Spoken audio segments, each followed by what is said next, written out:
دوستو ہماری امی جان ایک واقعہ سنایا کرتی تھیں کہ ایک بازار میں ایک شخص رہا کرتا تھا۔ اس نے اپنے گلے میں پانی سے بھری ہوئی ایک بالٹی لٹکا رکھی تھی اور اپنے دونوں ہاتھ ہر وقت اس بالٹی کے ٹھنڈے پانی میں ڈبو کر رکھتا تھا۔ ایک مرتبہ جب ہماری امی بازار گئیں تو وہ آدمی وہاں موجود تھا۔ وہاں کسی بزرگ ہستی نے اس کے قریب جا کر پوچھا کہ بھائی تم کیوں ہمیشہ اس طرح بالٹی میں اپنے ہاتھ ڈالے رکھتے ہو؟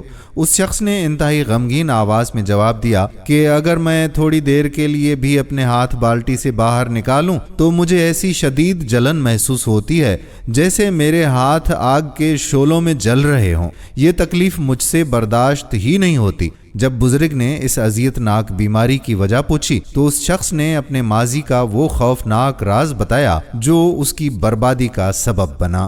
اس نے بتایا کہ میرا ایک بہت قریبی دوست تھا جس کا کاروبار بہت بڑا تھا اور اس کے پاس زمین و جائیداد کی بھی کوئی کمی نہ تھی، مگر وہ لالچی قسم کا انسان تھا جسے دولت جمع کرنے کی ایسی لت لگی تھی کہ سب کچھ ہونے کے باوجود وہ چھپ کر بھیک مانگتا اور پیسے اکٹھے کرتا رہتا۔ میں نے اسے بہت سمجھایا کہ دولت کی ہوس اچھی نہیں، مگر وہ نہ مانا۔ جب اس کا آخری وقت قریب آیا تو اس نے مجھ سے ایک وعدہ لیا، کہا کہ اگر میں مر جاؤں تو میری یہ تمام دولت میرے ساتھ ہی میری قبر میں ہی دفن کر دینا۔ چنانچہ اس کے انتقال کے بعد اس کی وصیت کے مطابق ساری دولت قبر میں دبا دی گئی، کیونکہ اس وقت جہالت کا دور تھا اور ہمیں کوئی پتہ نہیں تھا۔ کچھ عرصہ گزرا تو میرے دل میں بھی لالچ نے جنم لیا۔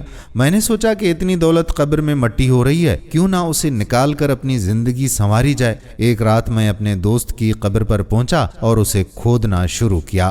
جیسے ہی میں نے دولت نکالنے کے لیے اپنے ہاتھ قبر کے اندر ڈالے، وہاں سے آگ کی ایسی خوفناک لپٹ نکلی جس نے میرے دونوں ہاتھوں کو جلا کر رکھ دیا۔ اس دن سے آج تک میں دنیا بھر کے علاج کروا کر تھک چکا ہوں، مہنگے سے مہنگے مرہم بھی لگائے، یہاں تک کہ سرجری بھی کروائی، مگر میرے ہاتھوں کی یہ جلن ختم ہی نہیں ہوتی۔ صرف ٹھنڈے پانی میں ہاتھ ڈالنے سے ہی مجھے تھوڑا سا سکون ملتا ہے۔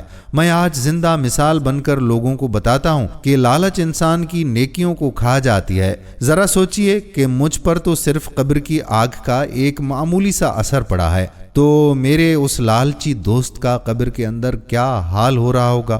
دوستو، دولت کا بہترین استعمال یہ ہے کہ اسے اللہ کی راہ میں خرچ کیا جائے اور غریبوں کی مدد کی جائے۔ لالچ کا انجام ہمیشہ عبرت ناک ہوتا ہے۔